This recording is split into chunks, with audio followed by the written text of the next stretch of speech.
Hey, what is going on, everybody? Boilon here, and in today's video, we're going to be talking all about power cores and events in Marvel Strike Force, because as you all know, that really almost every single event requires you to have power cores in this game, because whether or not you're using it directly because of a power core requirement for points, or you're having to refresh for energy, almost everything in this game requires you to have it. I mean, no duh, because it's a premium currency that you need to have. You see that I have a lot, and so we're going to talk about how I'm able to get quite a bit, how many that you typically would pull in, I guess, on a daily basis, and I also want to take a look at some of the events that we've had in the last few months in terms of how many of them actually required power cores and how big of a deal is this. So, also, by the way, part of the reason why I'm not wearing my glasses is not because I'm mad, but actually because of switching to my new iPhone.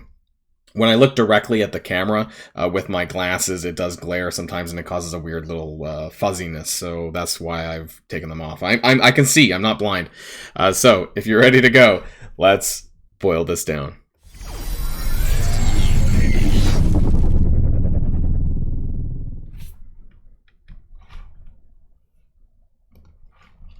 And I want to start here really quickly. This is October, actually, from the Future Shock event. Oh my! This was a bad shirt. Okay, this was a really bad shirt to wear. It is kind of green, so me on the back of a green screen, probably not the best idea. Try to ignore that. I didn't think it was going to come across this badly. I'll try to do my best on that one. It's distracting. I'll be honest, but you probably didn't notice that until I started saying it. So, how many power cores do you actually get on a daily basis? Now, it's pretty simple. I mean, with the exception of, oh, by the way, actually, I just want to go back really quick, and you don't notice the maybe it's because of the background when it's light up.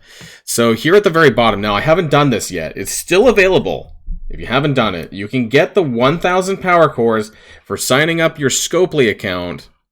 I haven't done it yet, but I probably should.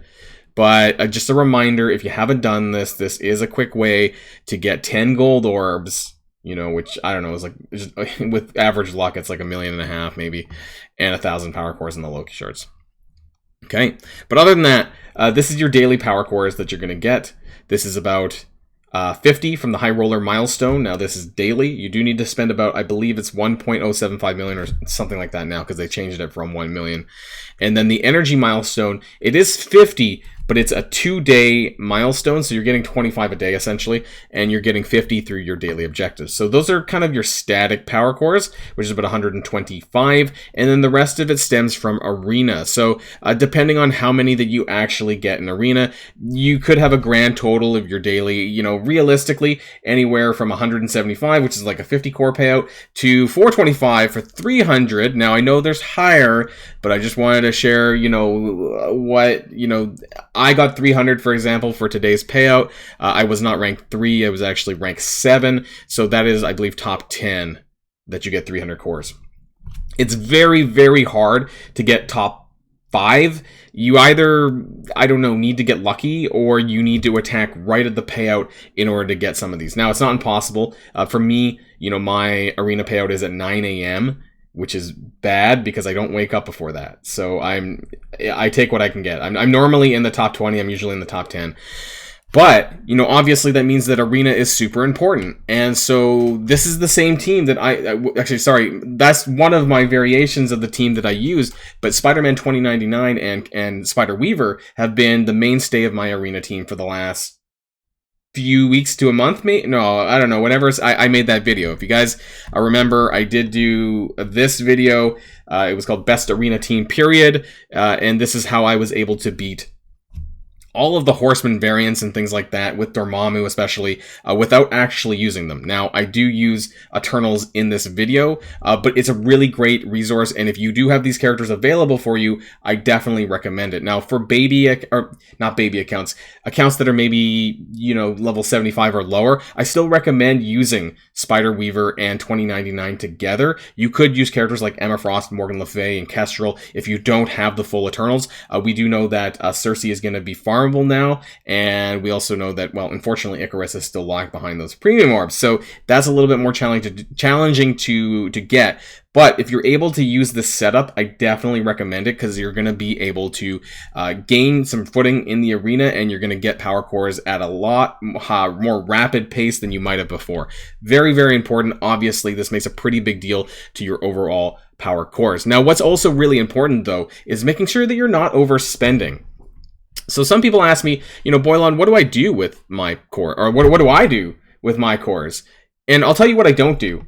Is I don't spend it on ISO 8 campaign energy. So often I let these packs stack up.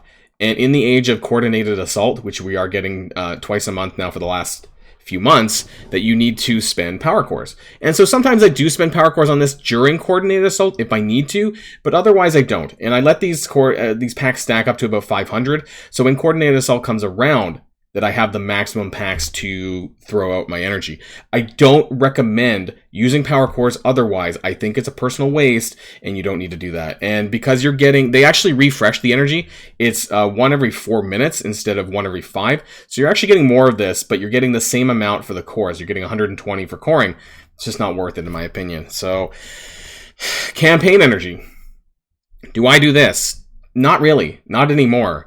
Because of how many power cores are required for events these days, this is a very easy way to recoup your power cores a little bit by not doing it. Now, you do want to make sure that you are getting up to about 600 energy spent a day, so that you are getting your, and I will claim this later, I'm just waiting a little bit, but you need to make sure that you're getting your 600 energy in daily, obviously, for raid keys, right? That is very important.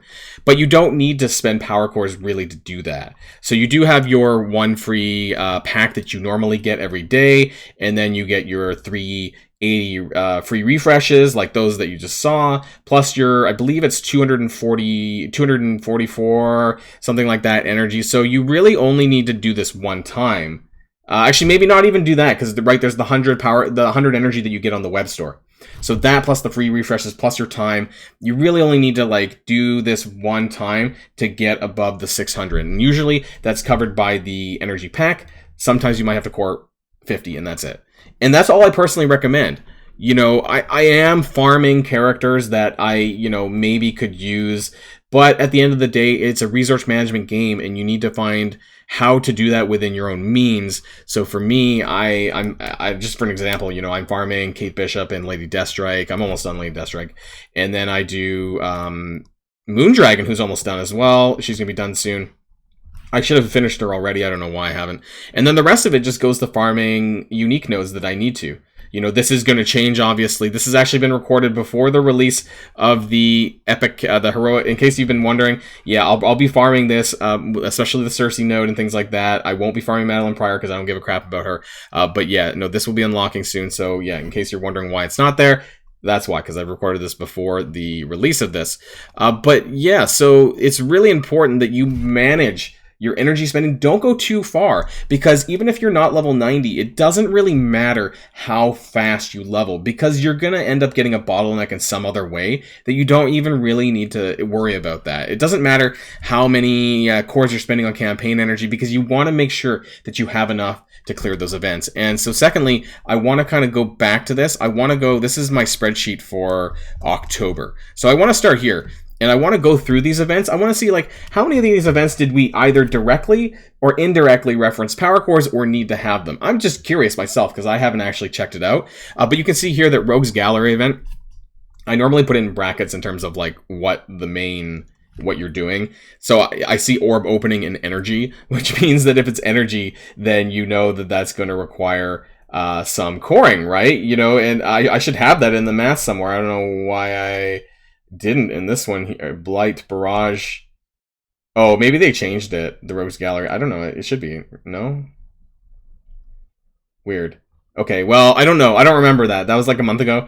So I don't really remember if that was the case or not. I think it was. Well, Coordinated Assault. we all know. So I do actually use, if you're trying to get to that last milestone coordinated assault, I do actually spend 1 or 2 core refreshes maybe in coordinated assault just to make sure we get to that final milestone, because those, if you guys remember, those last couple of milestones in coordinated assault give you blue 4 ions, and so that is kind of important these days, especially as we go towards Apocalypse. Whether or not we end up getting it on schedule or not is another thing.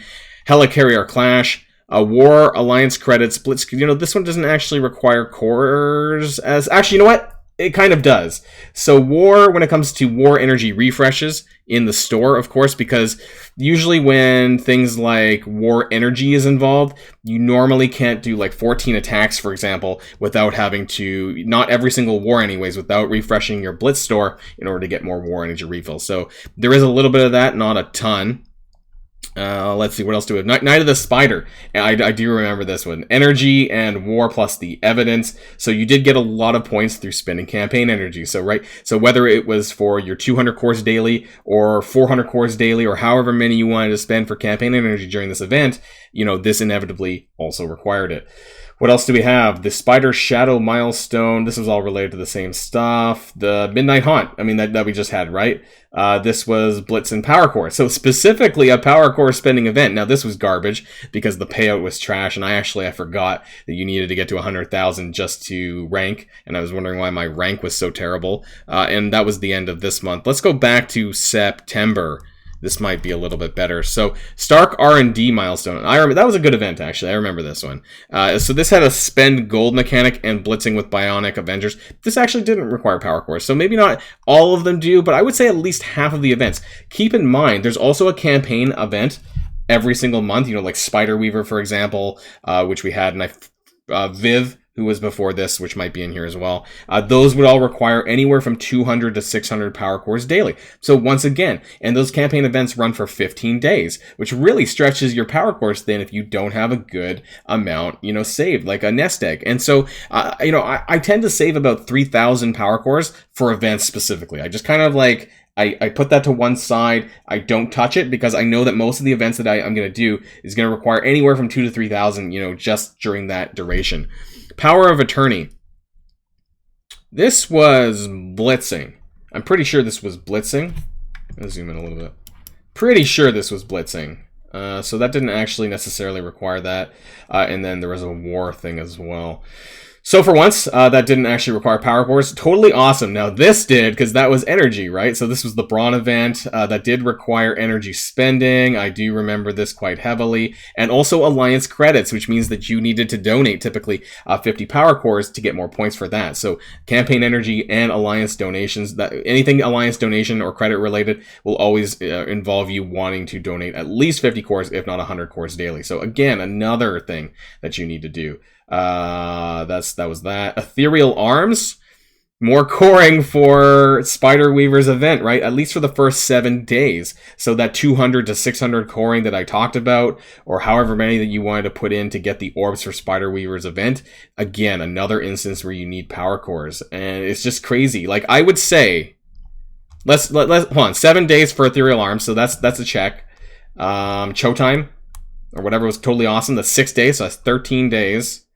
And then we had... Was that it? Actually? Or did I miss something else? There's at least half. And don't forget that the second half of the Spider Weaver event, people were still coring during that period of time anyway. So yeah, it's just at least half of the month, you're going to be spending power cores on events.